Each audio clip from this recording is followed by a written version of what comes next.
Great. Well, I think we're hitting now at least 100 folks here joining us today, so we'll get started.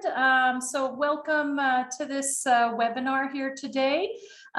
You'll see that as in Zoom, there is a chat function, so do not hesitate to go in and share who you are and where you're from. It's always great to have that engagement from the participants. And we'll also have an opportunity to ask questions and answers to our panelists, so don't forget to use the question and answer function here, where you can also then vote on questions and have them go up in the batting order. As you know, this webinar is being recorded and we'll be able to share it afterwards on the OECD webpage. So again, a huge welcome to our session today on new tools to support skills identification, recognition, and transferability.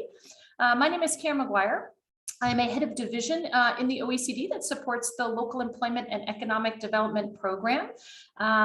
This webinar is part of a series that marks really the 40th anniversary of this program. It was created back in 1982 when governments came together to look at different innovative approaches to job creation and employment in all communities and how to scale up these local innovations. And so this Local Development Forum webinar here today is really an opportunity to exchange across different policymakers, local practitioners, and others on how these new innovations that we see today are serving their needs for quality jobs and employment. So just since we're thinking 40 years ago, and if we look back in 1982, in the US, the Time magazine, they had their, I guess, politically incorrect term now, but Man of the Year. But the Man of the Year at that time was actually a computer. And so I think it's really important to keep that in the backdrop here 40 years later. So what is sort of the big issue, the big machine, if you will, in 2022? And really, we think more today, a lot of it is about apps and applications. So, you know, after 40 years of thinking about local employment, economic development here at the OECD, and we're still, of course, struggling with a number of different transitions and challenges. For example, automation risk, depending on what community you live in, could be 4 to 40% of jobs at high risk of disappearing. We have other challenges associated with the green transition, where the skills needs for jobs across the spectrum, not only those jobs that are likely to disappear, are going to be important. And this is the subject of our next job creation, local economic development report. So what can we do to better manage these transitions and anticipate where jobs may be destroyed, where they may be created, and what are the skills needed in order to help match people up to these changes? And, you know, we hear about all of the challenges across the OECD in different local labor markets on employers having trouble finding staff and the skills that they need, and other folks that are struggling to gain a foothold or to stay in the labor market. And so while a lot of vacancies remained unfilled, you also have a lot of challenges with issues of costly job searches, turnover and retention, and also a huge push for job quality, where the demands, of course, of workers on the nature of the jobs is also being seen in the labor market. But what can we resolve with addressing information? How can we address this information problem, and that we can see what are the skills we really need in our jobs? What are the jobs that we really have to offer? And digitalization, of course, is one of the solutions in sort of understanding that, and how we can use smart data tools to help with the matching, and what are the kind of smart platforms all around the OECD. And even if we have these, we're still struggling with making these matches happen. So what can we do? Well, we need maybe a better common language on different sort of skills that we're looking for and that we have. And this is true across the skill spectrum, and in particular, some of the learning is informal and remains unrecognized officially. So how can we close these gaps and speak the same language? So today we're going to learn about several local initiatives that we think are really interesting to share, and look forward to having the audience as well ask questions. So it's my pleasure to host this webinar in partnership with the Strata Education Network out of the United States. And again, the focus is new tools, or maybe in this case, we should say apps, to support skills identification, recognition, and transferability. So I'm going to first welcome to our virtual stage Dave Clayton, who is Senior Vice President for Research at the Strata Education Network, and he will be our main discussant for today's seminar. And then we have a series of other panelists that are going to talk to us about 3 different initiatives that we're going to do a deep dive on. So I want to introduce Ms. Martina Schwenk from the Bertelsmann Foundation out of Germany, who will be here to share the My Skills project that they developed with the German Public Employment Service. Welcome, Martina. Second, we have a couple colleagues here to join us to talk about the Passport for Work, which is aiming to increase the labor force participation and help ensure that Eindhoven and the Netherlands regional labor market is competitive and inclusive with a skills passport and gamified skills assessment. So I'd like to welcome to the stage Mr. Ronald Levens of Tilburg University, and also Mr. Alex Surley of the Alexander King Consultancy and Erasmus University, Rotterdam. And then finally, we're going to hear a bit about the Cities of Learning, which helps cities and regions design and deliver a strong regional learning ecosystem. And it supports lifelong learning through recognition of skills and digital badges. So I'd like to call to our virtual stage Mr. Tim Riches of Navigator, as well as Ms. Michelle Lord of the Cambridgeshire and Peterborough region in the United Kingdom. So welcome all to the stage. And now I'll hand it over to Christine Langenbucher, who is the head of our unit for employment and skills, to help lead the discussion and moderate today. Thanks to all for joining, and pass it over to Christine. Thanks so much. Thanks so much, Karen. Yeah, so I think really excited for the panelists. You've already met them all now. That's really great.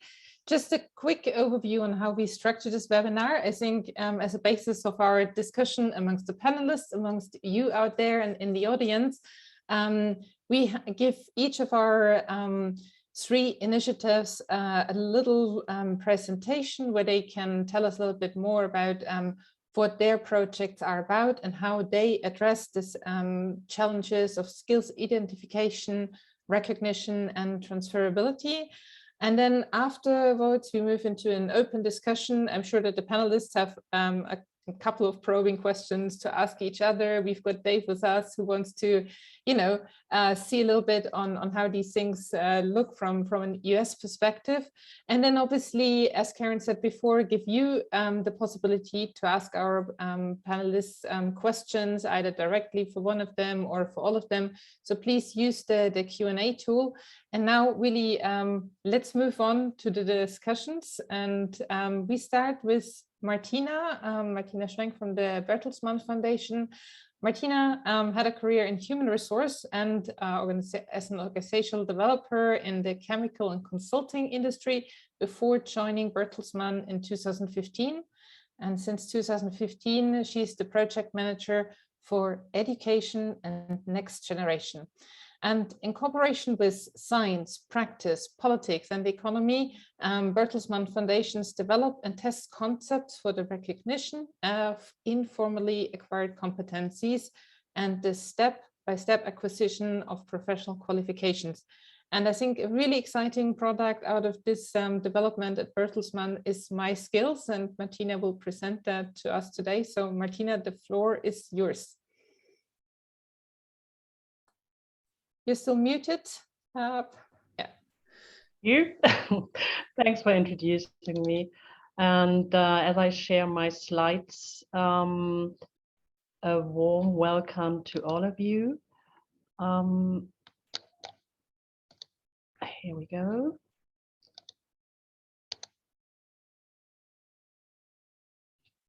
Yes. I will have the chance to share my story of My Skills.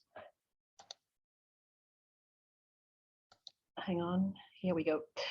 Which is a computer-based program for people who gained their professional knowledge informally, which means they don't have any certificates to show what they can do in a vocation. With the Federal Employment Agency, we, the Bertelsmann Foundation, found a very strong partner, and it was very helpful when it came to the rollout. And right now, the MySkills is integrated nationwide into the counseling system of public employment service. And MySkills is available at more than 150 sites all over Germany at PES or the job center. We had more than 400 vocational experts who developed and validated the competence models with us, and the content of tests as well. And we had scientists from 4 universities doing the psychometric evaluation of the tests. Not to mention diverse service providers for IT, for media, or for translation. We spent countless hours in events with employer associations or with the steering committee that included social partners as well. We started with 6 languages, and now all tests are translated into 12 languages. We started with 2 vocations, and right now we've got tests for 30 vocations. Till March 2020, about 50,000 participants got their results, and the pandemic forced us to think about new processes. At the moment, we are doing 4 pilots in 4 regional areas with educational institutions, because the PES staff had to focus on employers' application for allowances of PES, and the buildings were closed because of the pandemic. So there was no site where the tests could be done. Working together with the educational institutions gives us the advantage that they can give advice if the next step after the test will mean further training or qualification. They know what they are offering, and they are good advisors there. MySkills is focusing on persons with or without German qualification. First of all, German low-skilled workers. 50% of our unemployed persons don't have a formal qualification or validated job experience. Next group are migrants from the EU. We did a pilot last summer in Spain where we recruited workers for the construction area. We tested in Madrid 30 workers, and 15 of them are working right now for German employers in Germany. Migrants from 3rd countries and refugees are the next group. Right now, like refugees coming from the Ukraine, or when the idea of MySkills was born, it was in 2015, when 1 million of refugees from the Middle East came to Germany, and we knew sooner or later they have to be integrated into German labor market. So that's when the idea was born. We've got to build a tool like MySkills, which helps to integrate them. When we speak about persons with qualification doing MySkills, that might be for health reasons, when they will have to change their job, or if requirements of the profession have changed a lot, like digitization or transformation of maybe the automotive sector means. So last group are the long-term unemployed persons or persons re-entering the workforce again, maybe after doing family care.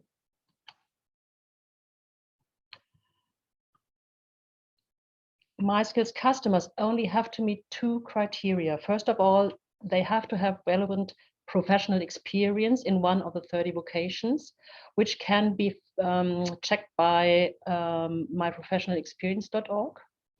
And secondly, they should be able to read in one of the MySkills languages, which you can see here now on the left-hand side. myprofessionalexperience.org is, as it is related to MySkills and was developed after we used MySkills, is available in 30 vocations and 12 languages, just as MySkills. And we found out that there was a missing link. We needed a tool which helped in finding the right test. There's nothing more depressing than you do a test and you get a bad result. And the situation could be there's a client and tells the consultants, well, I worked with metal. In case of MySkills, that could be the test for plumber, for machine and plant operator, or for the structural engineering. And myprofessionalexperience.org is freely, as it is web-based, it's really accessible. Everyone can do it. You can try it later on after we're finished here. And each vocation shows 20 to 40 photos. And it's a self-assessment. The question which you've been asked is, how often have you done the the work shown on the photo? Everyone gets the results in 5 to 6 minutes, and afterwards you know what the profession you should choose MySkills in. Here you can see the result of the self-assessment. Ali from Iran, a really interesting case. He did the myprofessionalexperience.org for the skilled metal worker specializing in structural engineering. And you see the result he got from his self-assessment. And later on, I will refer to the MySkills, corresponding MySkills result. Yeah, the result is split into 4 to 7 work areas per profession or vocation. So we can go one level deeper. It's not the whole profession, but it's differentiated later on. Now you can see the 30 training vocations, the German training vocations. Our approach was demand side driven. So we had a closer look to the German labor market. The German labor market needs in 2015. 30 jobs were prioritized, and 2/3 of the clients were placed in these 30 vocations. So now we knew what vocations we should develop. The MySkills setting is a computer room at the PES site or the educational institution. And each test only takes 3 to 4 hours. We never ever had anyone who had time problems. It's less text, more images. And for security reasons, no tools or smartphones are needed or allowed. It's an average of 125 questions per test. And the participant only will have to use the mouse. And in the beginning, there will be a tutorial where they can try out for themselves and how to use the mouse. And we've got 5 different question types, so they won't get bored, and the attention will be on a higher level if you change the question types. What is important for us is our IT provider. It's DIP, scientists from Frankfurt. They are very experienced in large-scale assessments, and they do the support for us, and they host the German servers for us. Look at the program. Now you can see a screen out of the painter. It's always shown the vocation, the action situation or working area of work. You can choose and change the language by yourself when you do the test. You get information about the time you've spent and what is still left. You can ask for help, for technical help with the button, and you get information about what to do in order to answer the question type. And if there's a video, you can watch the video again. It's a one-way road. There's only one direction. You only can go further as the working situation develops and tells a little story. And you can't go back for safety reasons. So no one will be able to cheat. here you see the result of my skills. You get a profile subdivided into 4 to 7 areas, as I told you, this myprofessionalexperience.org, and you get a specific result. Here we see the result of Ali. The first page shows the actual result, and the second side of the information gives information for the employer, for the potential employer, and tells what the test is about and what the test isn't about. We had a norming with vocational students, and they only got a 2.7 average point. So if you get 3 points in a working area, you are a real trained or qualified worker and can be placed can work in this area. Ali, what was done with him? He could be placed in these areas of work because the results are good in these 2 areas, or he could close the skill gap through partial qualification. What really was done is he was successfully placed in a job. He joined a medium-sized company, is still working there. And secondly, the PES paid the welding license he needed for insurance reasons. So that was a partial qualification he got after the test. We did a study in the foundation, and we know more than 80% of the German employers would employ people like Ali without formal qualification, but with knowledge or skills in specific areas of work. 3 lessons learned. We learned a lot, but I focus on 3 lessons now. The early start with just 2 vocations and 6 languages meant a higher effort in expectation management. It seems to be very human to be deficit oriented. So there was always asking for, when do we get this or when do we get that, instead of using what is already there. Even a brilliant tool needs distribution and change management, which means we had the rollout within the system of the PES, but they are still on the other end, there are people who you will have to use the tool. They will have to change their processes, their daily or weekly processes, and so there's a lot of training needed there.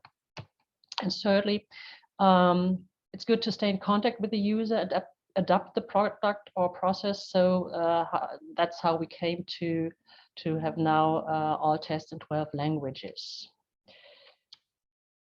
So that's been my presentation, and it's been a challenge and a hurry, and now I leave it to you and your questions to fill in the white spots on the My Skills map. Okay, perfect. I think it's brilliant.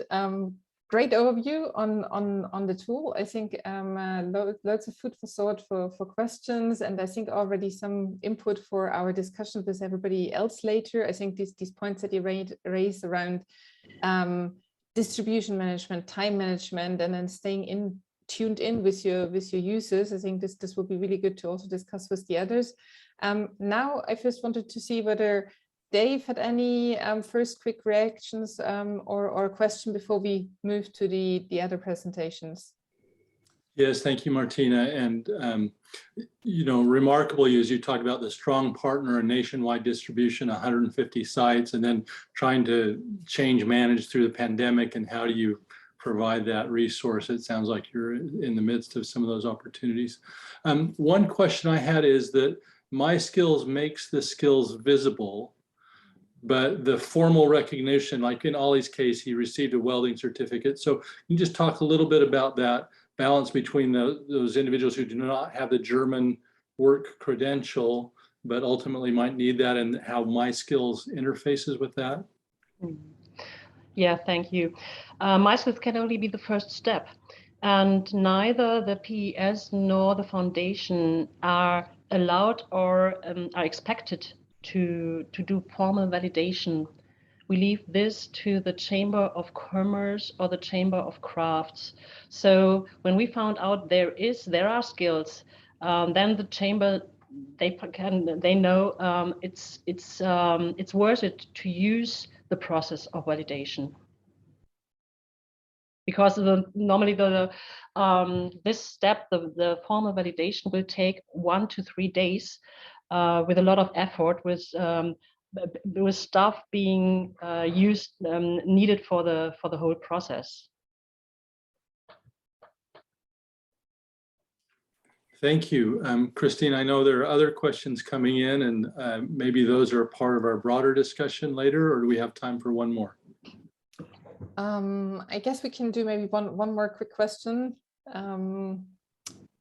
Yeah, do you have one, or should I see for those that we have already in the chat? Well, we had an early question about, is this being used in other countries beyond Germany? So that might be a quick one. And then Peter, Yep. Thank you for your question about the labor market and the self-assessing. Maybe we'll come back to that later on today. Mm-hmm. Yeah, we had pilots not only in Madrid, but as well in Greece, where IOM used the tool with refugees. The Austrians are using it, and the Belgians as well. So yeah, it is interesting for foreign markets, and we've got a project with the Inter-American Development Bank starting in October, and they want to recruit, they want to get employees for Ecuador. So even for the South American or Middle American countries, it's interesting. Fascinating. This will be great to come back to this thread with our other panelists and discussants. Thank you very much, Martina. Thank you. Exactly. That's really fascinating.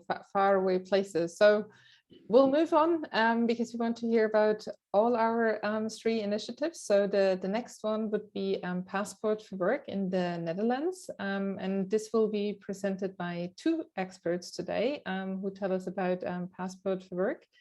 So we have with us Ronald Jevons, who's strategic HR consultant and researcher at Tilburg University. And Ronald is responsible for the monitoring and the evaluation of Passport for Work. And then Ronald is joined by Alex Soli, who's a work and organizational psychologist and assistant professor for these topics at Erasmus University in Rotterdam. So what is Passport for Work about, Ronald and Alec? Yeah, thanks, Christine, for that introduction. Indeed, in the next 5 to 10 minutes, myself and my colleague Alec will talk you through the Passport for Work project. This is a European urban innovation project, which has been running for the past 3 years in Eindhoven, in the Brainport region in the Netherlands.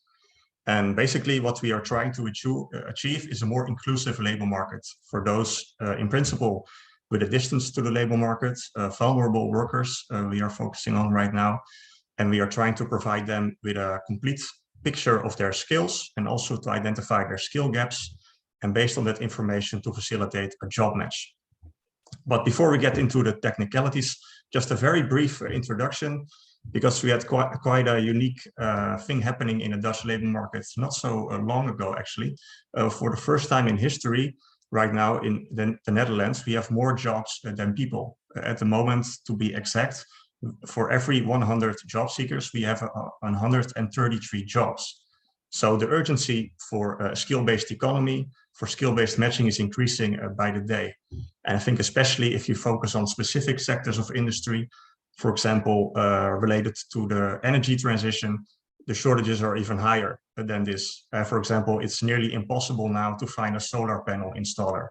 So we are really trying to think of ways to solve this, to reduce this trend, to improve this transparency, and to make sure that people can move to jobs quicker.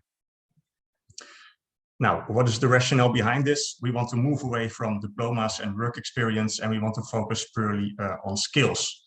So what we are doing in the project is build a platform based on skills to make sure that people can discover their skills, can work on their skills, and find jobs based on skills. And there are quite a lot of things we do in the project, but I think it boils down to 3 essential features, which I would like to present as a summary. The first thing is that we are trying to contribute or facilitate a Dutch national skills language. Perhaps this is familiar to some of the participants. There are many skill taxonomies. They also call them ontologies or skill languages. Simply put, there are many of them in place. For example, ONET or ESCO in Europe. ONET is American. And this leads to a somewhat fragmented landscape because there are many different skill definitions, which makes it difficult for job seekers, but also for employers to really identify and pinpoint their needs and also the skills that people have, and to make sure that you can make a match on this basis. So in the project, we are trying to build this new Dutch national skills language, which basically comprises both ONET and ESCO. The second thing is that in the platform, we use gamified assessment. We are really trying to cater to motivational needs and aspects of, especially for vulnerable job seekers. So we are trying to make it a fun experience, simply put. We have done a lot of interviews with the targeted end users, and a lot of them have faced adversity or disappointment in their life, a lot of frustration in the job matching process. So we are trying to engage them as much as possible. And third of all, I think it's very important that we are trying to achieve a bias-free talent acquisition process, where a decision to hire somebody is based on objective data on someone's skills instead of on presumptions or assumptions made based on someone's CV and someone's educational history. Now, there's 2 sides of the coin here. So on the one hand, on the left side, we have the enablers. My colleague Alec will talk you through this in the following 5 minutes. But on the right side, we see the added value. So what is it that we actually achieve with this passport for work? And just to highlight a few of them, I think first of all, we have increased validity, because one of the signals we got from employers is, okay, I see someone's passport, I see a lot of skills, but how do I know for sure that this actually represents someone's skill? So we put a lot of attention to the validation and also the psychometric support of the skills included in the passport. The second is catering to motivation. So using the gamified approach. So it's actually fun to do, and people are more inclined to invest time in this in their own time. Also, the third one, increased employment perspectives, because if you focus primarily on skills and you stray away from the resume and the diplomas, a lot of new options become apparent that you wouldn't have thought of otherwise if you would have focused primarily on someone's work experience or past job titles. Another aspect is reskilling and upskilling. I saw in one of the questions in the chat, how do you make sure that you can facilitate people actually improving on themselves, and what kind of offerings can you make to make sure that people are fit to work? And I think creating linkages to e-learnings, micro-credentialing would be a good intervention or answer to that, to make sure that people can not only see what the options are, but also act on it as quickly as possible. And finally, what we want to achieve is sustainable matching. We want to create, this is called in HR academia, we call it work security. So that you have security from the labor market based on your skills. So you possess the skills that will increase the likelihood that you can stay active on the labor market and move from job to job and from sector to sector.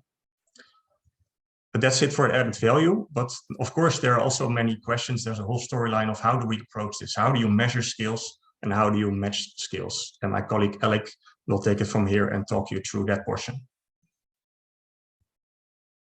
Thanks, Ronald. Can you move on to the next slide then, please? So it's good to kind of form a definition. Of course, we're all talking about skills. Other companies or organizations talk about competencies, but it's good to get a kind of a definition of that. And the definition that we use is, we say that skill is a kind of a combination between expertise on the one hand, so the knowledge that you have, the craftsmanship that you have in a certain job position, but also the behavioral aspect which is necessary for that job position. So for instance, taking a lawyer who knows all about law doesn't necessarily make her a good barrister, because to become a barrister, you've got to be able to talk, you've got to be able to present things, you've got to be able to debate. So that combination of behavior and the expertise, the knowledge that you have of the law, kind of comprises the skill. And that's the definition that we work from.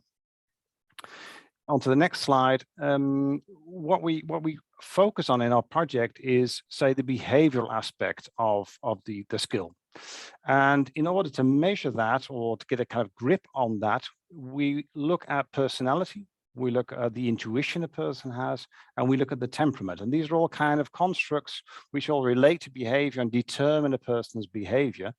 And you know, research has shown that these are, to say, the basic elements for behavior. Moving on to the next slide, what we want to do is, say, for instance, a person has a certain competency or skill set.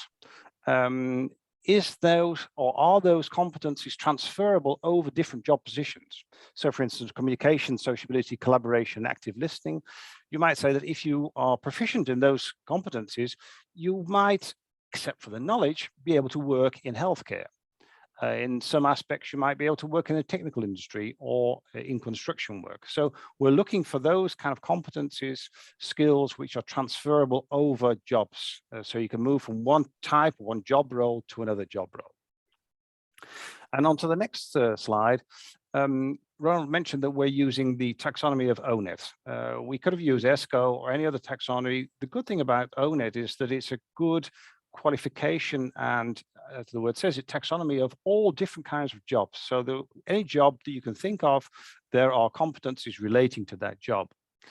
And what we do is we use those job descriptions, the competencies or skills relating to that, and we try to measure them. But the trouble with ONET is that it is a very large repository of all kinds of skills. And it's more or less impossible to measure each skill separately. So what we did there was we, move on to the next slide. We took all these skills, and along comes a very interesting study done by Dave Bartram in 2005. And what he discovered was that if you look at all kinds and types of skills or competencies, they all seem to boil down to what he calls the Great Eight. So 8 clusters of competencies. He did a lot of research into that, and what he found was that personality, ability, and behavior in more or less way relate to these clusters of competencies. So, for instance, interacting and presenting is very much based on a person's personality, things like extroversion, altruism, self-assurance, but it's also partly based on ability. So are you smart enough to present and to interact? And last but certainly not least, it's very much focused on behavior. So what we did is we took this research and related that back to the competencies or skills found in ONET. And if we move on to the next slide, we kind of took various elements of personality. We're measuring that with a big 5 or hexaco, I should say, hexaco model of personality. And it's an adapted questionnaire which uses language which is very easily to interpret. So the low-skilled workers with a low ability score can still understand the questions that are raised. And this has been this is a validated questionnaire, especially for the lower levels of job positions. We use gamified assessment as far as ability is concerned. So serious games, the way that people play the game, we can measure or get indication at least of their ability, their intellectual ability. And certainly interesting is that we use situational judgment tests, which have been proven to be instruments whereby you can measure behavior in a digital way, but very close to actual behavior. And we kind of hustle all these 3 elements together, but scientifically based, and came up with skill scores. And this is a picture that you see. Sorry, it's in Dutch because it is only Dutch based at the moment. So based on a person's personality, their ability, and their behavior that they've shown in the situational judgment test, we can, based on empirical models, relate to certain skills. And with that skill set, we can then, going back into ONET, relate those to various job positions. So based on your transversal skills, list of skills or competencies that you have, we can relate that to certain job positions. So it might be very true that if you've got a job at the moment which demands certain competencies, skills, you can quite easily move over to a different job. And that's what this project is all about. So what we, to wrap up, what we've done is we take the ONET taxonomy. We've used a validated prediction model to predict the competencies. We've used validated tests, and very important, we've made a relation to practice. So the kind of, we've also got the ecological validation of those competencies. As Ronald said, it's a culturally fair test in the sense that we kind of rule out bias. And last but certainly not least, it's very motivating and fun for people to do these tests, to do these games, and to get feedback in a positive way about their skills and possibilities. That's it. Well, thank you so much, Ronald and Alec. This is great. So I think ever since we're meeting Ronald about this project, I think my question is like, will you have this test faster in English, or do I have to learn Dutch? Because it sounds really fun to do, and would be really curious. So I guess this is something we need to discuss. What is faster, me learning Dutch or like you translating the tool into English? Dave, do you have any first questions to Alec and Ronald? Yes, I actually, again, this theme of skills and identification of skills, and 133 jobs to every 100 individuals, and so demand is there. How are the employers looking at the identification of skills? How do those individuals move into the labor market, and any tensions or challenges or successes you're experiencing there in Eindhoven and the Netherlands more broadly? Yeah, that's a great question. To keep it short, I was actually involved in a similar project to this as part of my PhD research about 8 years ago. And back then it was really difficult to get employers on board because at that time we were in the middle of the recession. We are afraid now of a recession. Hopefully it will not come to fruition. But back then companies really had different priorities, and thinking of skills was something entirely new for them. It was a very abstract concept. And now if you open the newspaper, we're talking about the skill-based economy and shortages on the labor market on a daily basis. So the intrinsic motivation is really there from the employer side to really invest in this. And we are getting proactive requests from companies who are simply unable to conduct their business and to find the right people. So yes, of course, it is challenging because you do need a behavioral shift. You need to make sure that the company processes are aligned and in place. You have to make sure that a recruiter, for example, is used to think in terms of skills and to have a conversation with an applicant in the right way, and also to structure the interview in the right way. So there are a lot of hurdles there, but in principle, the motivation from an intrinsic point of view is there. And I think that's the most important thing that marks our current economy. Alec, anything you'd add? Very, very true. I mean, to be honest, skills assessment has been taking place quite long already in the Netherlands. So there is some kind of acquaintance with it already. But as Ronald says, there's such a shortage of good personnel in the Netherlands that it's really hampering our economy. So we're finding that employers are more and more turning to initiatives like ours to some way find new people, anything. And if we can help by not only helping the employers, but also the potential employees, because there are still people standing in the sideline who are unemployed, which is very strange if we got this problem in the Netherlands. So on both sides, both employees and employers, there's a real intrinsic motivation to get on board with these kind of projects. In our visits with U.S. employers, Strata, we've actually heard some individuals saying we're investing more now in finding talent for our workforce than we are in finding customers for our products. And so a willingness to invest in transportation and childcare and wraparound services and the upskilling, that there's much more because of that tipping point, I guess, Ronald, that you articulated, seeing from the time of your PhD studies to now, that's inverted. So it's very interesting. 8 years. 8 years. Yeah. It's such a small time frame. Are similar to what Martina spoke to, this sort of moving from skills identification to certification, continued growth and development. Are you seeing these pathways where employers then are investing in the continued education and development to transfer those personality, the ability, the attributes, but to get the expertise of subject matter areas or to move up career ladders? I don't know what your observations are on those issues. I think what we're finding in the Netherlands is that developing people and developing talent within organizations is becoming a major asset in labor market communication. So it's those companies who tell the audience that they're doing that, they get the new personnel and they're growing and being able to perform well, whereas the kind of old-fashioned, if you will, organizations who do it the old way, I fear for them. I fear for them because personnel are leaving and they can't live up to producing things properly. Thank you, Christine. I know we'll keep moving, but as all of us participating, let's continue to think about these themes that cut across these innovations and successes that we're learning about, and look forward to our group discussion with the full panel afterwards. Thank you.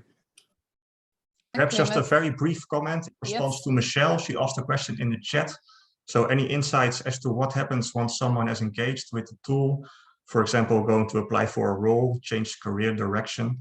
We have seen this happen several times, and what we are trying to facilitate is a pre-selection. So we don't want to interfere with the interview process itself. We merely want to create a connection or orientation between an employer and a job seeker. And from there, it's out of our hands. But of course, we are trying to have a discussion and a dialogue with this employer about how do you approach actually going about this interview with this person, because perhaps they are used to looking at the resume, they are used to just striking a line through the name if they don't have the right education.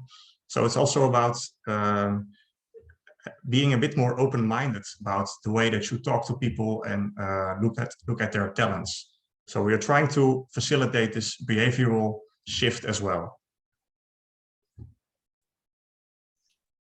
Fantastic. And I think actually the connecting point now with Michelle and Tim would be actually pathways, I think. So we have our last example now, and this is from Cambridgeshire and Peterborough in the UK.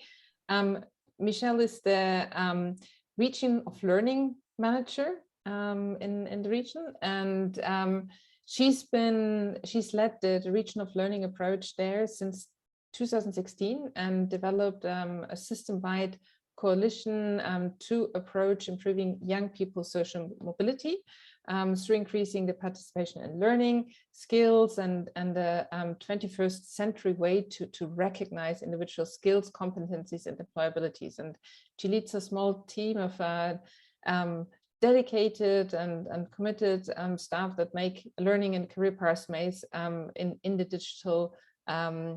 digital age. And I think one thing I like about Michelle, she says of herself, she likes nothing more but the challenge to design and test solutions to problems. And with her, we've got Tim Riches, the co-founder of Navigator, and Navigator is actually one of the platforms that is really, really important to today's discussion, as it aims to close the gap between learning and work in cities using digital badges and supported by labor market data to create learning pathways. And I think, yeah, I'll hand over the word to you. We start with Tim's part of the presentation now. Tim, will you share yourself, or should we be sharing your slides? Yeah, if you can share them, that would be great, Christine. Thank you. Okay, Wilfried, are you okay to bring up Tim's slide then? Okay, yes. Perfect. Thank you so much. And thanks, Christine and Lars, for the opportunity to present today. That's it's fantastic to be here. So yeah, so I'm Tim from Navigator. Navigator is a platform that aims to help people find new routes into employment and help businesses find the skills they need and help local economies use data to find out which interventions are working for which people and why. As Christine mentioned, we use digital badges to recognize skills we use labour market data to show us which skills are in demand. And we use pathways and a recommendation engine to show people different routes to opportunities for work. So Michelle and I are going to talk to you about the project, some of the tools that we're building, and some example badges and pathways. And also just to invite you to get involved in the project as well. We're working with 7 different cities across the UK now, but we very much welcome collaboration with new places as well. So just in a sense of sort of framing this a little bit, I think most of us on the call today would probably recognise from the projects that we work with or reflecting on our own lives that people often don't take a linear pathway now from education into work. There's lots of reasons for this. It may be that people fail in education the first time round, which is a really big problem in the UK, where 18% of people leave education without basic qualifications, and that's much higher for lower income families. Many people have to change jobs and reskill. According to the OECD, a third of people will need to reskill by 2030, affecting 1 billion people worldwide, which is huge. But whatever route people take, we believe that they are developing skills along the way. The problem is that it's really hard for people to identify which skills are important to them. It's hard to get recognition for those skills outside of formal education. And it's hard for people to see how those skills relate to their careers as well. So our goal at Navigator and working with Cities of Learning with Michelle is to address these problems. So we use digital badges to recognise skills, and we work in partnership to get those digital badges or digital credentials and open badges, that's what we use, endorsed by employers and awarding organisations so that they're credible when they're shared with employers, and employers can then see people's full skill set. We started off our work working in education, and then we expanded to work with Cities of Learning across the UK. It's easier in cities, we find, because we're able to work with each of the actors in an ecosystem, so the employers, the provider, and the cities as well. And I'd like to just talk briefly about digital badges now, just in case people haven't heard of them. And Christine, if you could just forward the presentation along to the next slide. So digital badges, if you haven't heard of them, are a great way to recognise skills. An estimated 100 million digital badges based on the open standard were issued last year. They digitally verify a skill to an individual, so we can tell if that person's achieved that skill or not. They can be endorsed by employers, they can be revoked, they're time limited, they're backed by a global standard, and they can be mapped to all kinds of different educational standards. And of course, they can be shared on social media as well. So they're a really powerful way to recognise and share learning, but there are 2 big limitations that we think need to be addressed, and we're trying to address through this project. One is that the data, the skills data within badges doesn't necessarily align to the data and the language of the labour market. And because of that, it's really difficult to connect them together into pathways that lead people to opportunities or show people the skills gaps that stand between them and opportunities for jobs. So how do we solve this mismatch? Next slide, please, Christine. Well, figuring out what skills employers are looking for, it was like shooting in the dark not so long ago. But that's no longer the case, because we now have huge amounts of data which really shine a light on the skills that employers are searching for in real time. So we use a piece of technology we've integrated from MZ Burning Glass, although they just changed their name this morning to Light Case, I think it is. But basically what MZ Burning Glass does, it analyzes millions and millions of data points constantly around job adverts, courses, and CVs. So it's constantly updating, and it helps us develop a common language for skills so that we can use that within badges and pathways. So armed with this information, we can make sure that the skills that we recognise do map to the labour market. We can then build pathways using local intelligence, but also using this data. We can use the data within badges then to recommend activities that might interest an individual, because we capture information about what interests them as well. And then we can show them how their skills qualify them for jobs, that they might not have even realised they were qualified for, and help them see how their skills are transferable between jobs as well. So in November, we're adding a real-time jobs result to Pathways as well, so that the badges then link to jobs in real time. As people move through the pathways as well, we're capturing impact data, which providers can use to evidence their impact, and cities can use to get insights on what's working across the city. So that's an overview of what we're attempting to do with Navigator. I'm going to hand over to Michelle now, who can talk you through how this is actually working on the ground in Cambridge and beyond, and show you some examples of badges and pathways.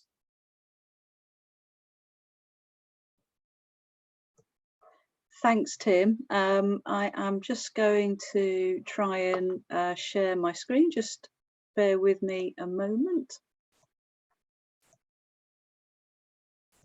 Okay. And then hopefully I can, oops, find the, just hang on a second. There we go. Great. Yes, thanks ever such a lot, Tim. Hi, everybody. I'm Michelle Lord. I am the project manager for Cambridgeshire and Peterborough region of learning. And we're working in partnership with Navigator and a range of other partners within the UK to take forward this model. And in Cambridgeshire and Peterborough, we have long been aware of the kind of power and potential of digital badging and the potential for them to form pathways. But what we are really, I think, trailblazing now is an approach to being really innovative in the way we use those badges and the ways that those badges can be connected, not just to what occupations or what types of activities might be really suitable for somebody, but actually connecting them direct to an actual job. So an actual real live job or actual real live activity or course. So just building on what Tim was mentioning. So we're actually working with a whole range of employers and learning providers. We're working with providers who are delivering informal learning or formal, so breaking down formal learning into digital badges. And we're also working with voluntary organisations, community learning organisations, third sector, local authority teams and services. So it's really representing that holistic learning opportunity, not just, if you like, the usual suspects. So, and as we've all been talking about so far, these are all the kinds of things which at the moment there is no formal accreditation for. So you're not going to have something that is a tangible outcome that you can show to a prospective trainer or employer. So this is just an example of something we've been working with Costello Medical, who are a company based in Cambridge, and they face a very specific issue with their entry-level jobs. So we took the example of their personal assistant role, which they are permanently recruiting to because they simply do not have enough candidates to be able to fulfill their roles. Now, in this instance, this is not necessarily a shortage of skills. We are actually a hotspot for this type of vacancy. So there is massive competition between lots of different employers for this particular role. And indeed, there are other entry-level roles they have, which is exactly the same story. So within this pathway, and a pathway just being a collection of badges that take somebody from point A to point B, what we've done is identified the different skills that they are looking for within that personal assistant role, and then found the digital badges and the correlating experience. That could be volunteering or work experience or a qualification, or indeed things that people have participated in that are workshop based. And then collectively, those badges effectively demonstrate the skills that are relevant to that particular role. And this is what we call an iterative pathway. So this is one which where somebody's collecting badges as part of their digital CV, it can then potentially signpost that role. So this is a way of kind of broadening that pool of potential candidates who may never have thought that this is a role that they might be eligible or have the right skill set to apply to. And it's very much that notion of about skills rather than job descriptions, or indeed skills rather than job titles. So we feel as though this is a way actually of highlighting particular roles, and in our case particularly with young people. So we've at the moment very focused on kind of entry-level roles. And just where you see those ticks on the bottom, when we actually analysed all of their entry roles, the key skills that could apply to any of their entry roles actually would be the three badges which have the ticks just at the bottom. And just to show you the skills breakdown, so the column there on the right just shows actually those were the main skills that that particular role is looking to find in a potential candidate. And so when we apply that to our database of digital badges and the skills, that's where it pulls out intelligently which of those badges, which of those experiences, which are contributing to that potential career pathway. And we're doing this with lots of different providers. So we're working across, as I've mentioned, the learning ecosystem. So here are, one is the top here is another iterative pathway, and at the bottom is a defined pathway. So we have a specific problem in the UK around the workforce diversity within creative industries.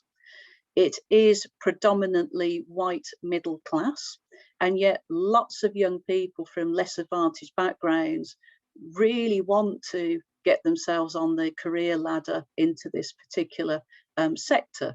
So here we have an apprenticeship opportunity at the end of the first pathway, which is to an organisation called Cambridge Junction, which is an arts organisation. And here is a range of digital badges that somebody could be collecting that could then actually unlock the relevant skills that would then make that potential apprenticeship opportunity something that they could realistically apply to and know that they would be meeting the criteria required for that particular role. And then underneath, a different kind of problem, which is the Cambridgeshire Constabulary. So this is our police force locally. So they face a number of different issues. So one is, it's quite a complex process to apply in order to be a police officer. So using digital badges, we have clearly and visibly broken that down into these achievable steps. And again, they also have poor visibility of the opportunity. So one of the things that we're actually talking to Cambridgeshire Constabulary about is what would be a pathway to their particular opportunity itself. So what's the type of characteristics that you're looking for? So for example, you know, in the police are recruiting, they're often looking for people who might want to make a positive difference to their community. So how can we utilize skills tags that can then denote different competencies, skills and interests that would then actually link to that particular role and get more people interested in that particular career destination? The other great thing about digital badges is that you can't lose them. So once they go into your digital CV, you always have them.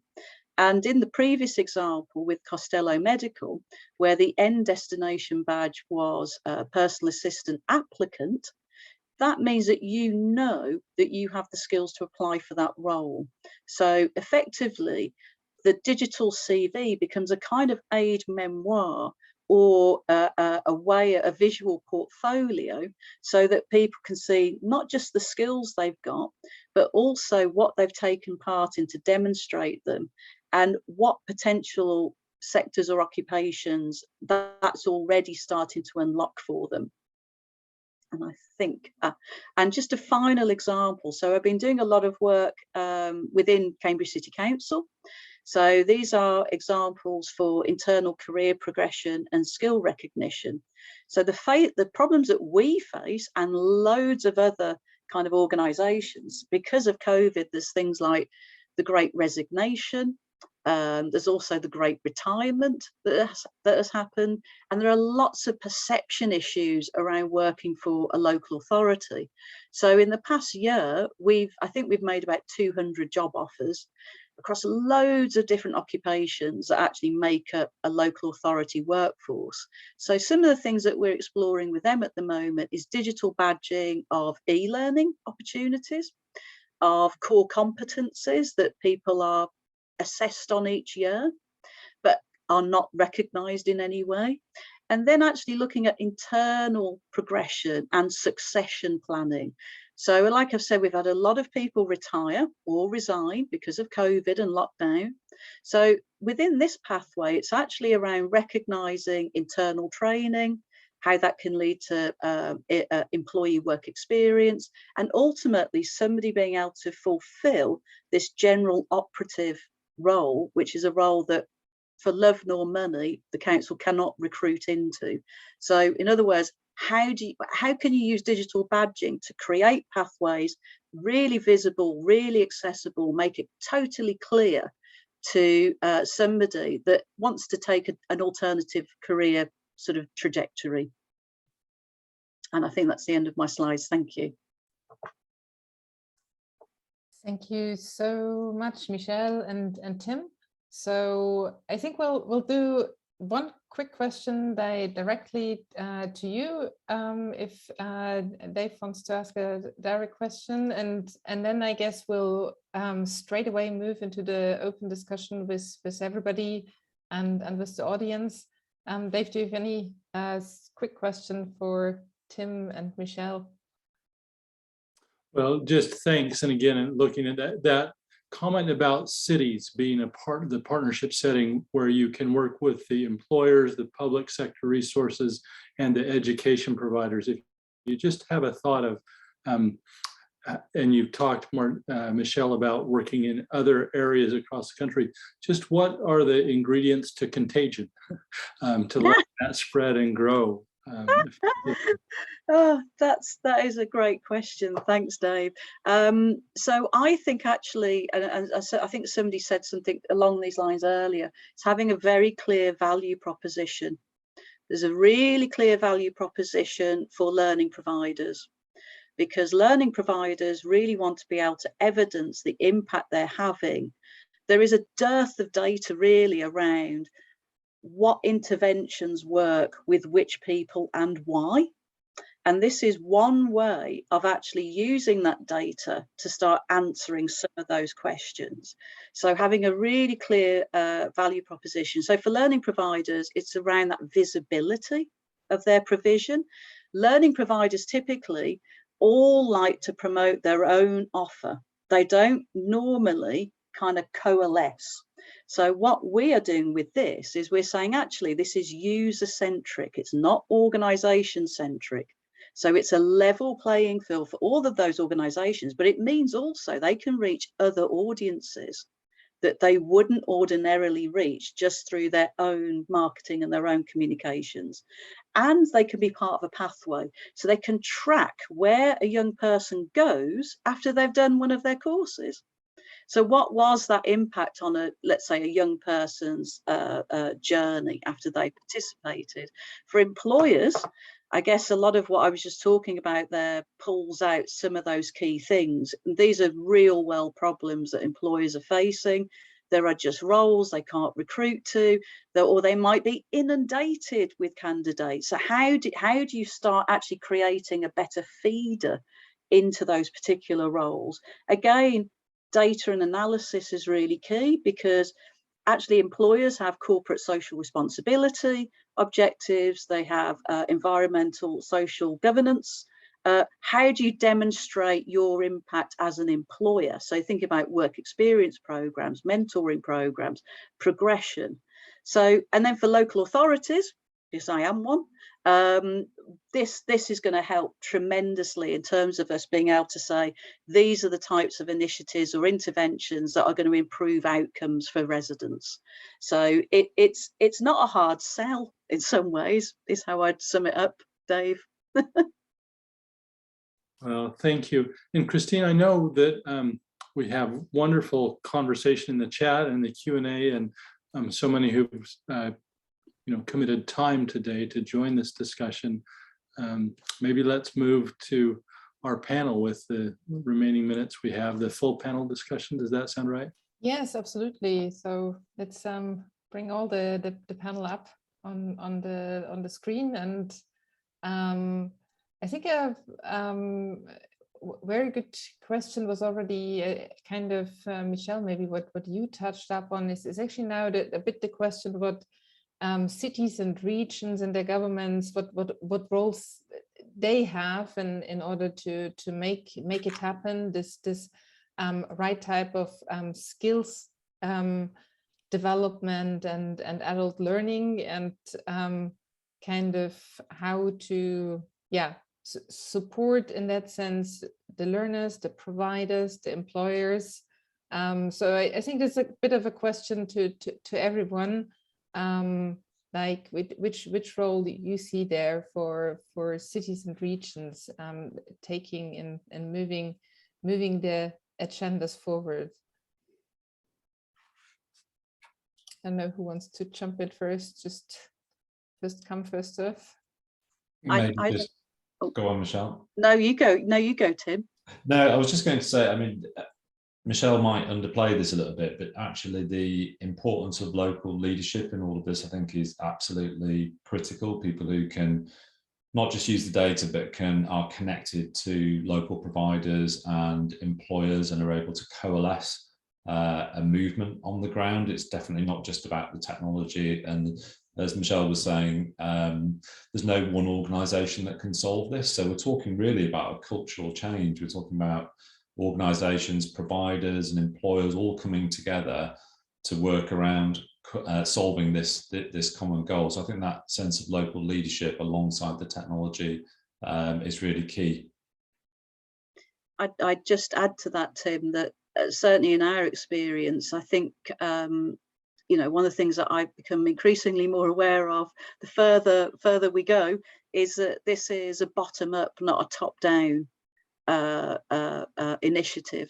So this has really, for us, it's really been born out of all of the experience that we know on the ground, and it's taking that, so the infrastructure actually can be applied anywhere, but it's the place-based approach. It's how you then use that infrastructure to resolve these place-based problems that we have. So as Tim, I think, mentioned, that's why what we're developing digitally now, using badges as that common currency, is going to be deployed in Belfast, in Southampton, in Tees Valley, in, I think, Brighton, Plymouth and Bradford. So we've worked really hard to kind of like go, actually, we're looking at the hard reality of what are we dealing with? And so it's been born out of that, as opposed to it being a kind of like top down, you must do. This has been born out of absolute necessity on the ground. Passport for work or my skills. Also, any further thoughts to that? This, what is your take on this bottom up versus top down, for example? As I said, we are setting up pilots right now, and one of the pilots is based in Stuttgart. The region is known for a big transformation. Other companies are there more or less in automotive sector. And now with our pilot, it's kind of top down, because we got the PES for the regions. We got the one there who is responsible. We got the learning providers, and we've got my skills. And we are looking at the needs for the sector there, and for all the people being forced maybe to change a job. And we Michelle, you said the learning providers want to sell their products. So with having my skills and finding out in a study that the areas of work we have chosen in my skills, they are really the study confirmed that online job AdWords show exactly the same areas of work. So if we now have the learning providers developing further qualification, upskilling, education, it will all come together now. It's all matching. We've got the recognition of skills. Maybe we find out there is something missing. Then we've got the learning providers who will fill the gaps, skill gaps. And we've got the regional institutions, the PES there, who will help to bring the people to my skills, and they will finance the further education. So it's, yeah, it's like, it is, I don't know, what would you say? Is it bottom up or top down? It's bringing just everything together. Yeah, there's a big knot, and we meet there. I think for us, the holy grail is about. So we've got, you know, there's as has been mentioned, there are lots of different kind of labour market, you know, data sets, skills taxonomies, etc. But what you won't find is a data set of all learning. Mm-hmm.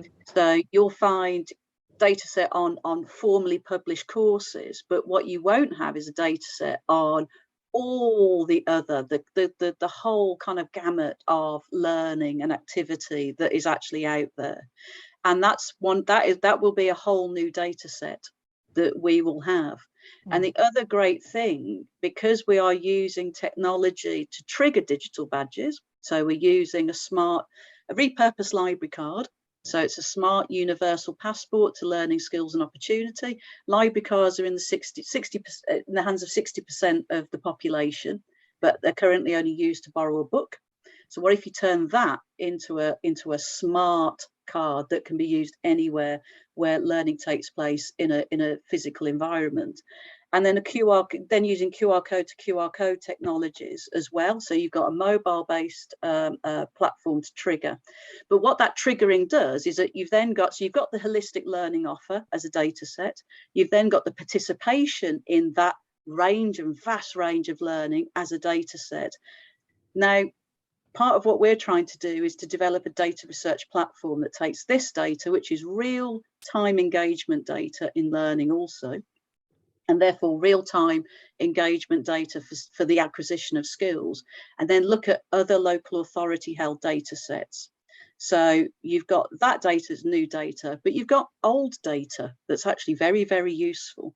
So that's data on social care, could be free school meal status, which is proxy for low income, could be things on special educational needs, housing, all sorts of things.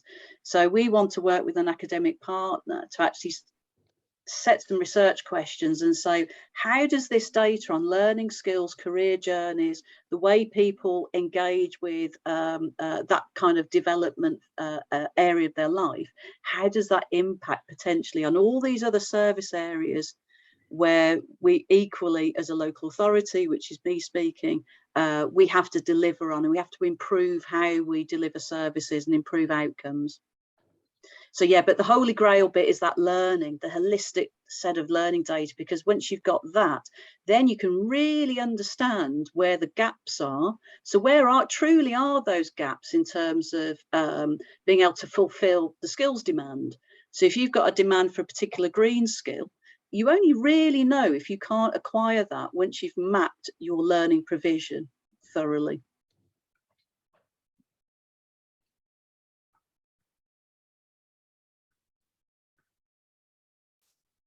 The only thing I'd potentially add to that, Christine, is that we are using labour market insights to find out what the local demand for skills is, and it's very different in each city.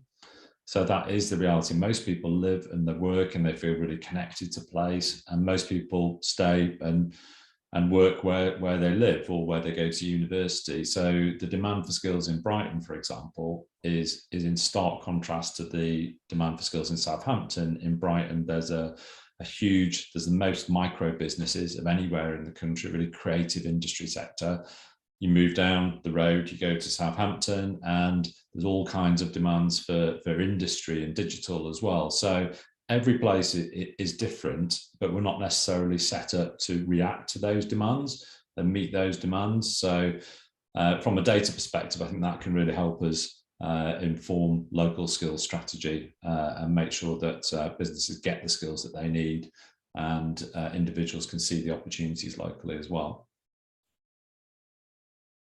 Well, you were about to come in before. Yeah, perhaps to add on this from the Eindhoven perspective, one of the things we are trying to achieve, because our project is wrapping up in October, and earlier, Christine, you asked, do I have to learn Dutch or will it be in English?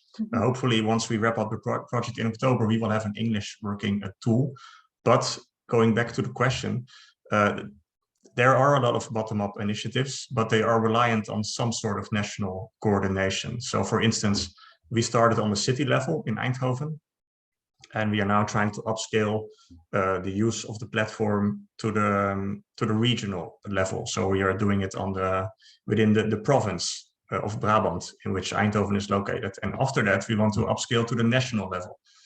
And for this to happen, we do need some of these institutes on board. So you need strategic public-private partnerships. And one of the things I'm optimistic about is having this partnership we have now with the Ministry of Employment and Social Affairs. They started this initiative of creating a Dutch skills language that I mentioned on earlier. And also the Dutch Statistical Bureau is involved, the Public Employment Service. So you already see a lot of interesting public-private partnerships happening, but there are still some gaps. And I think the biggest gap we still have to tackle is skill accreditation. Because, for instance, when you consider the energy transition, one of the issues we have is that companies cannot find solar panel installers. And one of the reasons for this is if you currently follow a training or education to become a solar panel installer, you both have to do the physical installation as well as the electrical wiring.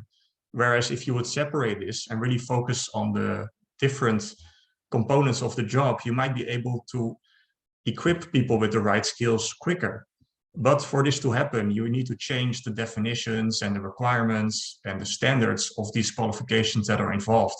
And for this to happen, even though this is a great bottom-up process that is currently going, I think there's still some reliance on governance and national updating of perspectives and also policies.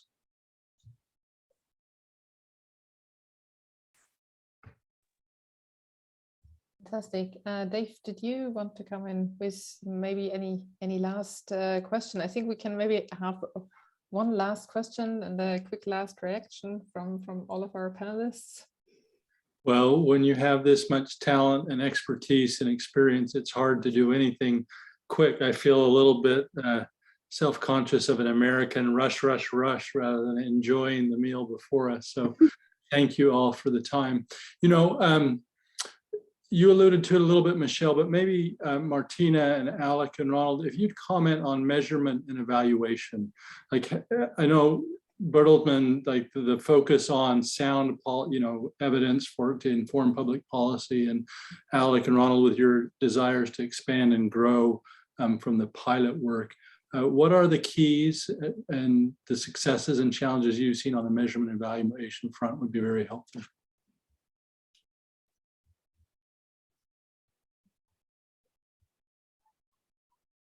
I suppose the proof is in the proof of the pudding is in the eating. So if we find that employers are more adept or can more easily find new employees because of the system, that in a sense is a kind of validation of the system that we've developed. And what we've built in is a kind of constant reiteration of the outputs, which then results back to input into the model, so we can adjust and tweak the model to make it more efficient or more spot on. So there's a kind of a constant monitoring that we're doing. I think that is a very important thing. You can't build a system and say, okay, it's finished. Wrap a ribbon around it and say, okay, this is it. It's constant hard work and evaluating what you've done and going back to your model and reiterating and tweaking, etc. And also, of course, communicating about it. So it can be a great model, but it's got to work, and people have got to kind of be wanting to use it. Helpful principles. Thank you. Martina, anything you'd add?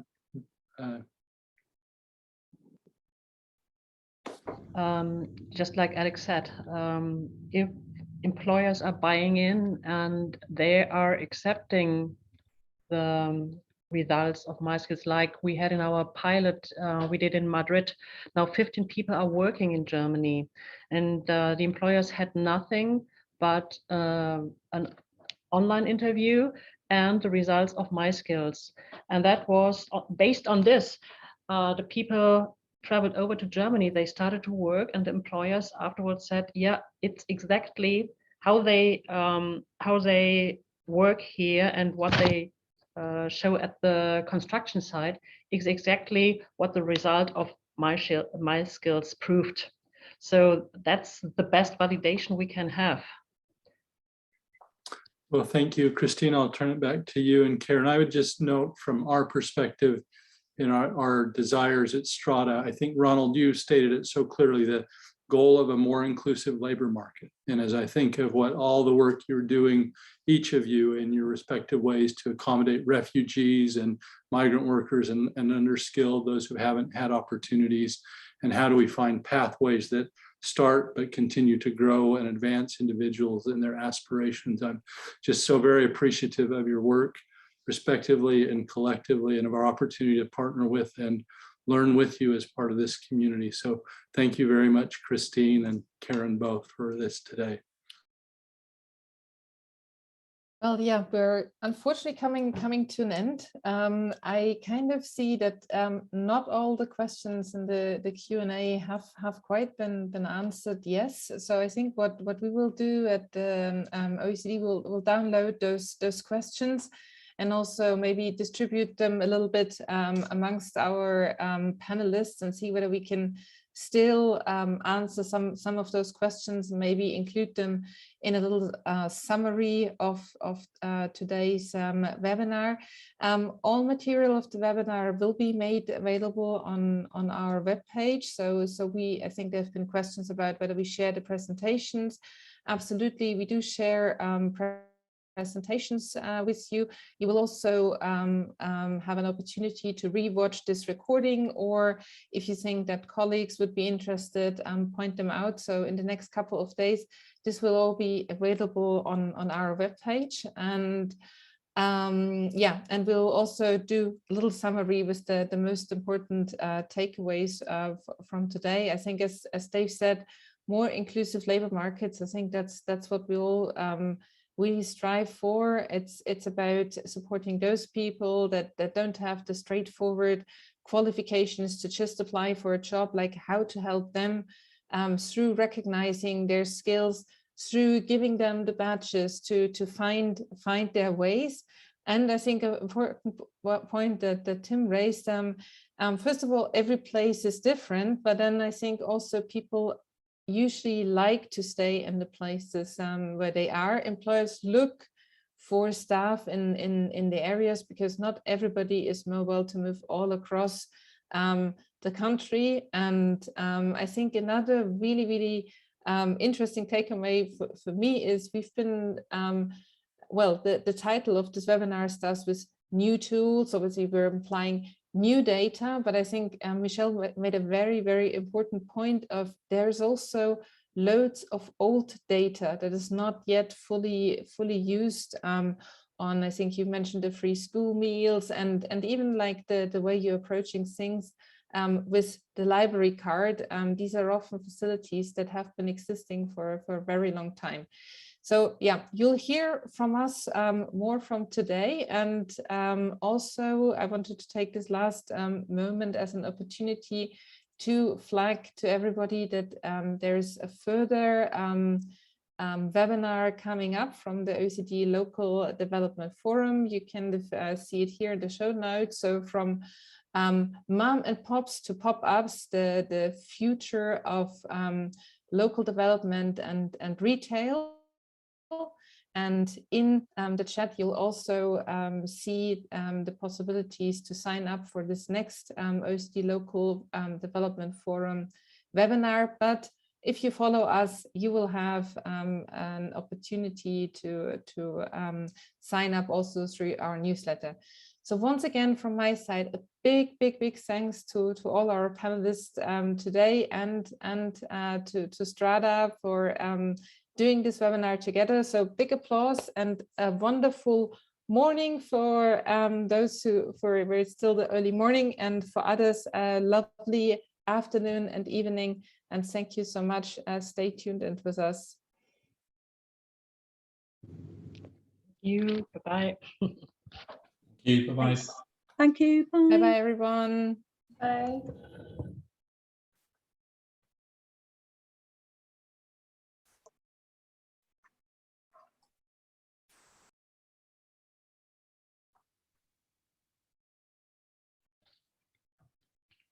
So I think participants are leaving the webinar now. I think we can stop the recording to Adriana.